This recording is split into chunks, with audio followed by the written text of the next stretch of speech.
ఒక్కసారి కొమ్మూరి గోల్డ్ కి కాల్ చేయండి. తాకట్లో ఉన్న మీ బంగారాన్ని విడిపించి మార్కెట్ ప్రైస్ కి వాళ్ళు కొనుక్కుని మిగతా డబ్బులు మీకు ఇచ్చేస్తారు. హాయ్, వెల్కమ్ టు మన టీవీ. మన టీవీ మన కోసం నేను మీ జర్నలిస్ట్ మనోజ్. సో వైసీపీలో పార్టీలో కావచ్చు, ఇటు గ్రౌండ్ లెవెల్లో కావచ్చు, కొద్ది రోజులుగా జరుగుతున్న ఏదైతే ఆ పనులు నిజంగా సామాన్యుల్ని నిర్ఘాంతపోయేలా ఉన్నాయి.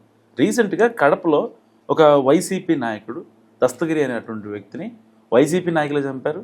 సో దాని వెనకాల జగన్మోహన్ రెడ్డి గారికి సంబంధించి ఒక మాజీ ఎమ్మెల్యే ఆయన హస్తం ఉందని వార్తలు వస్తున్న నేపథ్యంలో ఇటు దళిత కారు డ్రైవర్ సుబ్రహ్మణ్యం హత్య డోర్ డెలివరీ విషయంలో సాక్ష్యాలు తారుమారు చేసే ఒక ప్రక్రియ జరుగుతుంది. సో ఏం జరుగుతుంది అసలు వైసీపీ పార్టీలో మాట్లాడదాం. మనతో పాటు జాయిన్ అయ్యారు ప్రముఖ political analyst and senior journalist కట్ట కార్తీక్ గారు. కార్తీక్ గారు నమస్కారం. ఏంటి అసలు వైసీపీని ఎలా చూడొచ్చు? గొడ్డల పార్టీ అని కొంతమంది అంటూ ఉంటారు, లేదు సాక్ష్యాలు తారుమారు అంటారు, అక్రమాలు అంటారు, అరాచకాలు అంటారు. ఏంటి అసలు ఆ పార్టీ ఉద్దేశం ఏంటి? త్రాచిపాములో ఏముంటుంది విషయం, దాన్ని పెంచుకుంటే ఏమవుద్ది? కాటేసిద్ది. ఎవరిని పెంచుకున్నోను కూడా కాటేసిద్ది, ఎవరినైనా కదా. తన గుడ్డని తానే తినగల సర్పం అంటే కదా, అదే కదా దాని మీనింగ్. సో తన గుడ్డను తనే తింటది, తనని పెంచిన వాళ్ళని తనే కాటేసిద్ది, ఏదైనా చేయగలదు. అందుకనే దాని పాము అంటారు.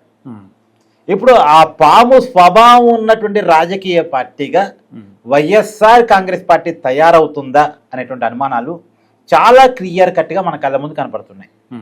సహజంగా వైఎస్ఆర్ కాంగ్రెస్ పార్టీ అంటే మీనింగ్ ఏంటి? యువజన, శ్రామిక, రైతు కాంగ్రెస్ పార్టీ.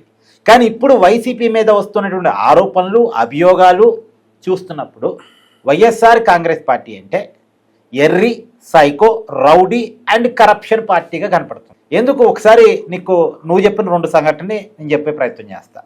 కడప జిల్లాలో పెద్ద దస్తగిరి మరణం కాదు, హత్య. ముందుగా ఈ విషయాన్ని వెలుగులోకి తీసుకొచ్చింది ఎవరు? సాక్షి పేపరే. గంజాయి బ్యాచ్ పెద్ద దస్తగిరిని చంపేశారు, గంజాయి బ్యాచ్ వైసీపీ కార్యకర్తను చంపేస్తుంటే ఈ కూటమి ప్రభుత్వం పోలీసులు చోద్యం చూస్తున్నారా అని క్వశ్చన్ చేసింది. సరే, పోలీసులు చాలా ప్రెస్టేజ్గా కేసును తీసుకున్నారు. విచారిస్తే అసలు ఈ పెద్ద దస్తగిరిని చంపింది నిత్యానందరెడ్డి అనేది ఇప్పుడు బయటకు వస్తున్నటువంటి విషయం. ఆ నిత్యానందరెడ్డి ఎవరు? కడప డిప్యూటీ మేయర్, వైసీపీ కీలకమైన నాయకుడు. ఇప్పుడు ఇతని మీద ఆరోపణలు వినపడుతున్నాయి. ఇప్పటికైతే ఆరోపణలు వినపడుతున్నాయి. అయితే ఇప్పుడు అసలు ఎందుకు చంపాడు అనే కోణంలో ఎంక్వైరీ చేయడానికి వచ్చినప్పుడు ఈ పెద్ద దస్తగిరి ఇంట్లో కొన్ని సోదాలు నిర్వహించారట. పోలీసులు అయితే ఏంటి, రెవెన్యూ శాఖ అధికారులు అయితే సంయుక్తంగా కొన్ని సోదాలు నిర్వహించారు చనిపోయిన పెద్ద దస్తగిరి ఇంట్లో. అతని ఇంట్లో 100 కోట్ల విలువైనటువంటి భూ లావాదేవీల డాక్యుమెంట్స్, సేల్ డీడ్స్ దొరికాయట. 100 కోట్ల విలువైనవి. మరి ఆ ల్యాండ్ డాక్యుమెంట్స్ మీద మేజర్గా ఎవరి పేరు ఉంది అంటే జగన్మోహన్ రెడ్డి గారి దగ్గర బంధువు, వైసీపీకి 2 సార్లు ఎమ్మెల్యేగా పనిచేసిన ఒక వ్యక్తి పేరు ఉందంట. చూడు, 2004లో ఒకసారి, 2019లో ఇంకొకసారి, మొత్తంగా 2 సార్లు ఎమ్మెల్యేగా పనిచేసిన జగన్మోహన్ రెడ్డి గారి దగ్గర బంధువు పేరు ఉందంట. అంటే ఇప్పుడు పోలీసులు ప్రాథమిక నిర్ధారణ ఏంటి అంటే ఆస్తుల పంపకాల్లో వచ్చిన గొడవలో నుంచి పెద్ద దస్తగిరిని నిత్యానందరెడ్డి ద్వారా ఈ జగన్మోహన్ రెడ్డి గారి బంధువు చంపించాడు అనేటువంటిది ఒక ప్రాథమిక నిర్ధారణ. సో ఇది ఒక భాగం. ఇది వినటానికి చండాలంగా ఉంది కదా. అయితే నువ్వు అనొచ్చు, మరి వాళ్ళే చంపినప్పుడు సాక్షి పేపర్ ఎందుకు ఈ వార్తను వెలుగులో తీసుకొచ్చింది అనేది డౌట్ నీకు రావచ్చు. దీంట్లో ఒక కారణం ఉంది. ఇప్పుడు వైఎస్ వివేకానందరెడ్డి గారి మరణం నీకు గుర్తుందా? 2019 మార్చి 15వ తారీఖు జరిగింది. ఆ మరణించిన రోజు తొలి బ్రేకింగ్ న్యూస్ ఎవరు వేశారు? సాక్షిలో. ఏమనేశారు? హార్ట్ అటాక్, గుండెపోటుతో చనిపోయారని వేశారు. ఎందుకు? జనానికి ఒకటి ఇంజెస్ట్ చేయాలి. ఇప్పుడు వైఎస్ వివేకానందరెడ్డి గారు ఎలా చనిపోయారు అంటే గుండెపోటుతో చనిపోయారు. ఆ రోజు వైఎస్ సునీత గారు తిరుగుబాటు చేసి ఆమె కూడా స్వయంగా డాక్టర్ కావటం వల్ల ఆమెకు అనుమానం వచ్చి రీపోస్ట్ మార్టం చేయమని ఆమె డిమాండ్ చేయటం వల్ల, అందరూ అప్పుడున్నది వైసీపీ గవర్నమెంట్ కాకపోవటం వల్ల రీపోస్ట్ మార్టంలో అచ్చగా తేలింది. లేకపోతే అందరూ ఏమనుకుని మర్చిపోయేవాళ్ళు? హార్ట్ అటాక్ అని మర్చిపోయేవాళ్ళు.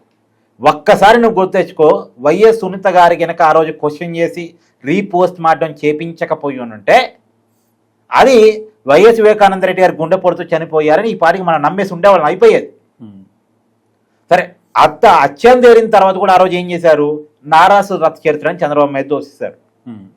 తర్వాత సిబిఐ ఎంక్వైరీలు వైసీపీ నాయకుల పేర్లు బయటకు వచ్చినాయి, వైఎస్ అవినాష్ రెడ్డి నిందితుడిగా ఉన్నారు, వేరే విషయం. కానీ వాళ్ళు ఒకదాన్ని ఇంజెస్ట్ చేయడం కోసం సాక్షి మీడియాను వాడుకుంటారు.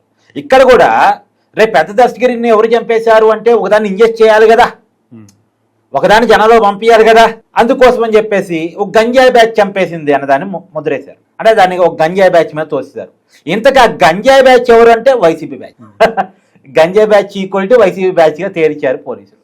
అంటే అక్కడ Kurnool range IG officer Praveen ఉన్నారు, కోయా ప్రవీణ్ ఉన్నారు. అంత తేలిక కాదు అతనితో విషయం, అతనితో డీలింగ్ అన్నట్టు. అతన్ని హత్య చేశారు, పోలీసులు ఏం చేస్తున్నారని క్వశ్చన్ చేశారు, పోలీసులు ఏం చేయాలో చూపించాడు. అతను ఏం చేస్తాడు. ఇంతకుముందు రాజశేఖర రెడ్డి చుక్కలు చూపించిన ఒక ఐపీఎస్ అధికారి ఉన్నాడు, నీకు ఎస్ఆర్ నగర్ లో ఉమేష్ చంద్ర పెద్ద బొమ్మ ఉంటది, ఉమేష్ చంద్ర. అప్పట్లో రాజశేఖర రెడ్డికి అప్పుడు ఫ్యాక్షనిస్టులు చుక్కలు చూపించాడట. ఇప్పుడు జగన్ చుక్కలు చూపిస్తున్నాడు కోయా ప్రవీణ్, వైసీపీ బ్యాచ్ చుక్కలు చూపిస్తున్నాడు.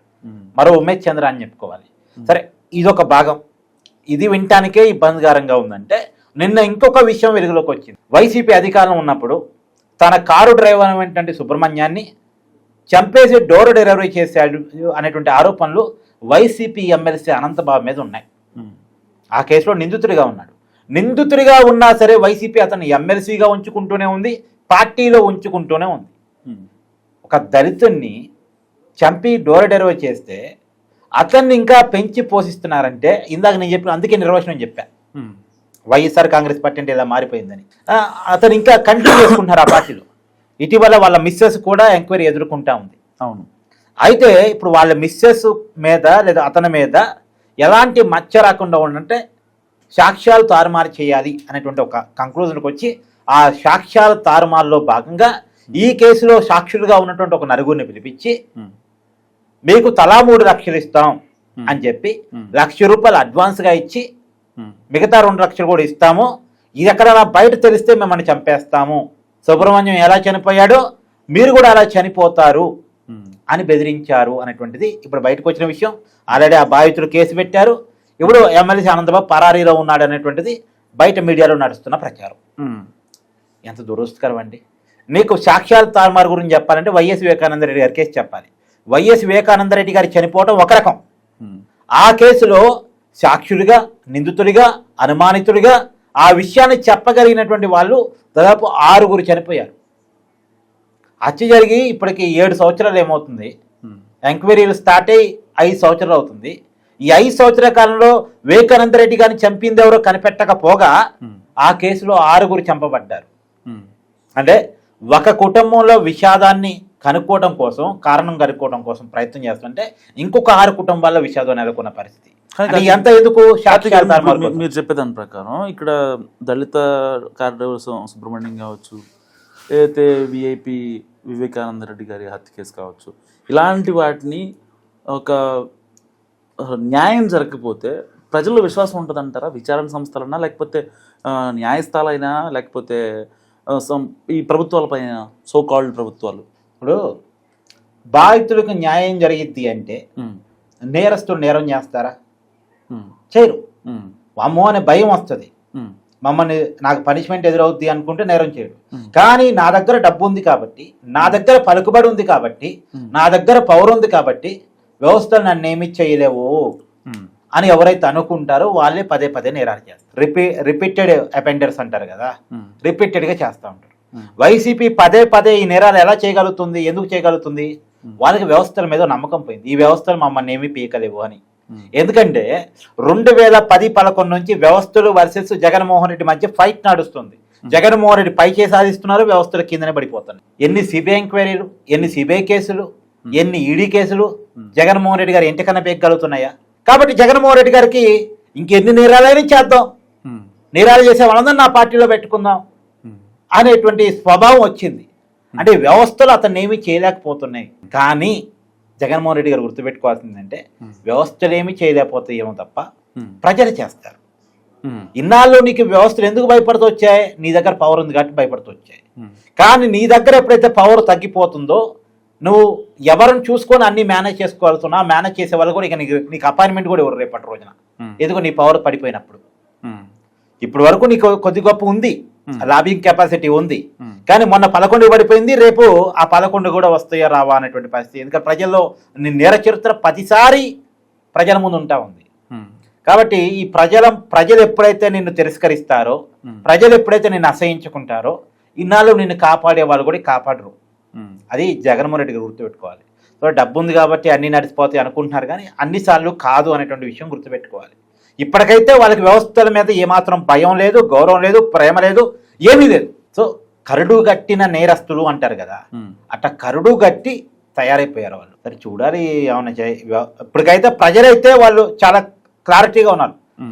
ఎంత క్లారిటీ అంటే మనోజ్, 151 సీట్ నుంచి ఒక్కసారిగా 11 సీట్లు పడేయటం అనేది ఒక రికార్డ్, అసలు అది ఒక చరిత్ర. అది అంతగా ప్రజలు వాళ్ళ క్లారిటీలో వాళ్ళు ఉన్నారు.